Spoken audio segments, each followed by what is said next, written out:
The fall that found me. I used to think failure was a detour. Now I know it's the road. I didn't come to college to find myself. I came to finish what everyone else said I started. My name is Jasmine Cole. 20. A scholarship student at Westbrook University. Double major. Dean's List. I had it all lined up like dominoes: perfect GPA, student leadership, internship at one of the top tech firms in the country. The plan was airtight, flawless, until it wasn't. Started small. A missed assignment, forgotten quiz, and blamed burnout. Said I needed rest. But rest didn't come. Neither did clarity. My mind was fogged over like a screen with too many tabs open, except I couldn't find the one that mattered.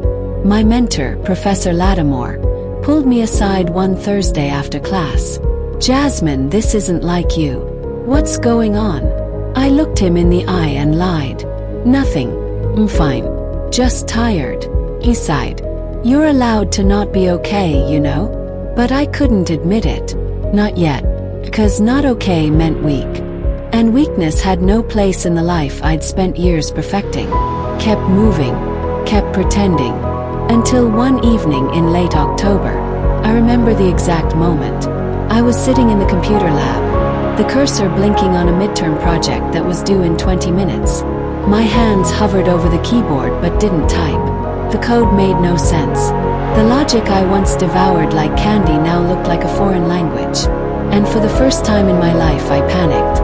Not the cute, over-caffeinated kind of panic. The kind that grips your lungs and whispers, "This is it. You're done. You're nothing." I failed the project.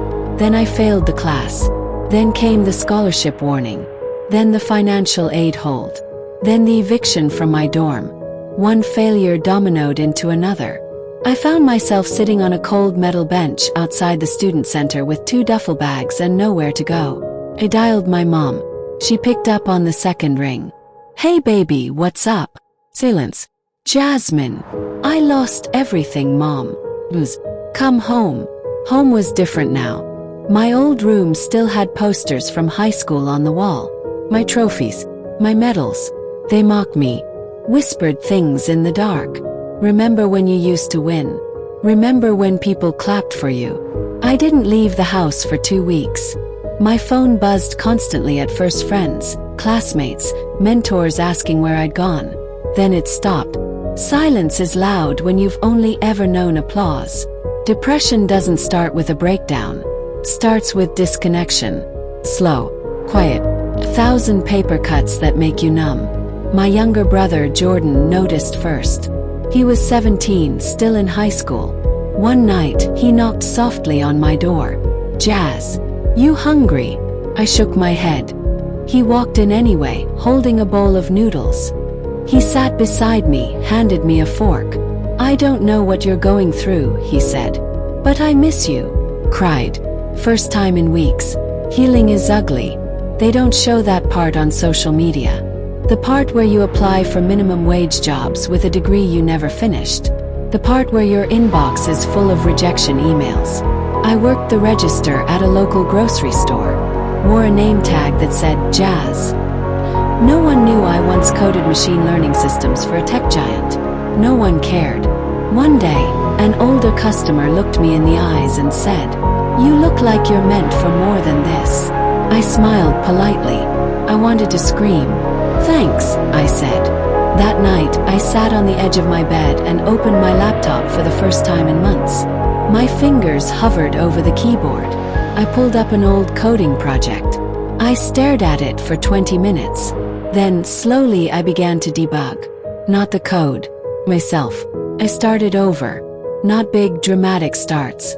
Tiny ones. 1 tutorial video a day. Then 2. Then I applied to a free online course. Then I finished it. I started a blog. Just for me. No followers. Just a space to write about failure. Raw, honest failure. I titled the first post, "I failed everything and I'm still here." People found it. Somehow they always do when you're honest. Messages trickled in. "Thank you for this. I thought I was the only one. Can we talk?" I wasn't healed, but I was no longer hiding. 1 year later, I stood outside the campus gates, backpack on my shoulder, different major, different mindset. I didn't return to finish what I started. I returned to build what I'd buried.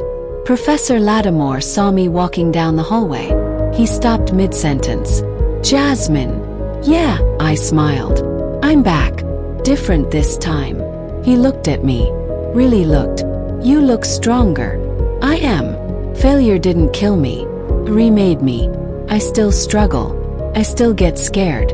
But I no longer pretend. I mentor freshmen now, especially the ones who look like they've never failed before. I sit them down and say, "You're going to fall. Let it break something open, not down." It's funny. I didn't win an award for getting back up. No scholarship. No viral post. Just peace. I found peace in the mirror. In the keyboard. In the blog that now has over 10,000 subscribers. All broken people learning how to rebuild. Not one of them asked about my GPA. If you're reading this, you're probably in the pit. Maybe you failed. Maybe you're scared. But means something new can be born. Don't look for shortcuts. Look for truth. And truth is this. You are not your failure. You are not your breakdown. You are not finished.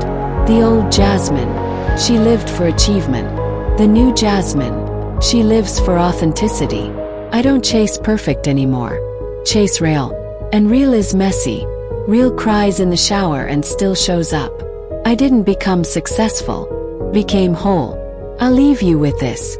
Fill. Break. Then get up slower. Wiser. Louder. Because in the silence of rock bottom, I found my real voice. And it's saying this to you now. You were never meant to stay down.